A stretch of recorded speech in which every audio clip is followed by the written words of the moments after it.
तो ये सब इलाज मिलाकर एक तनाव का वातावरण मेरे रघुवर दास जी के बीच में बन गया था।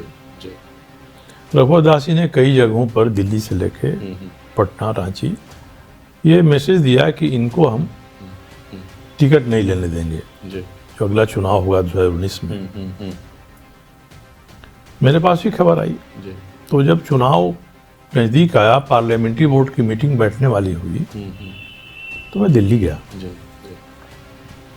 और जितने नेता थे, प्रधानमंत्री अमित शाह जी, राजनाथ सिंह, हमारे रामलाल जी उसमें संगठन महामंत्री थे, सबों से मैंने यही कहा कि भाई देखिए, रघुवर दास जी ने ठान लिया है कि मुझे टिकट नहीं दिलवाएंगे, और परंपरा है कि मुख्यमंत्री अगर कहीं वीटो लगा देता है तो वही बात होती है, इसलिए मुझे आप लोग टिकट नहीं दीजिएगा।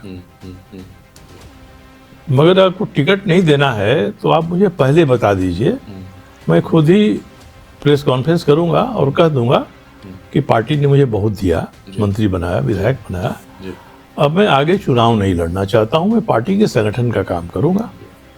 तो एक मेरी भी प्रतिष्ठा रह जाएगी, एक सम्मानजनक मेरी विदाई आपके इस विधायकी काम से हो जाएगी।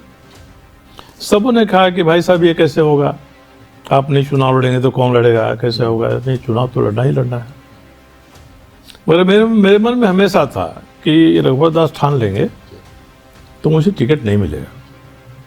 कल पार्लियामेंट्री बोर्ड की मीटिंग थी, उसके शाम को पहले मैं राजनाथ सिंह के गया। मैंने कहा कि मैंने पहले भी आपसे कहा है, आज भी कह रहा हूँ कि मुझे आपको पार्टी टिकट नहीं देगी।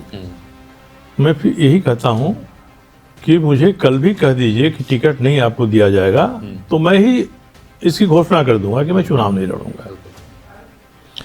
मगर मेरे साथ छल हुआ तो मैं उसी व्यक्ति के खिलाफ चुनाव लड़ूंगा जिसके कारण से स्थिति पैदा हुई। और मेरी उम्मीद है कि कल पार्लियामेंट्री बोर्ड की बैठक में राजनाथ जी आपकी सारी बातों को कह दीजिएगा। राजनाथ जी ने टोटल बात कह दिया वहाँ, क्योंकि पार्लियामेंट्री बोर्ड की मीटिंग में अर्जुन मुंडा भी थे और भी लोग थे। तो जब मेरे सीट की बात आई जमशेदपुर पश्चिम की, तो प्रधानमंत्री ने कहा कि भाई पर क्या विचार करना है, चलिए आगे बढ़िए। और उसमें अमित शाह जी ज़्यादा प्रभावित थे रघुवर दास जी से। अमित शाह जी ने कहा कि नहीं, ये तो अनुशासन में रहते नहीं हैं, सरकार के खिलाफ भी बोलते रहते हैं, ये ठीक नहीं होगा उनको टिकट देना। इन्होंने किताब लिखी, उस किताब का विमोचन इन्होंने नीतीश कुमार जी से कराया। नीतीश कुमार जी से हम लोगों का संबंध 36 का है। तो ये कई उन्होंने तर्क दिया।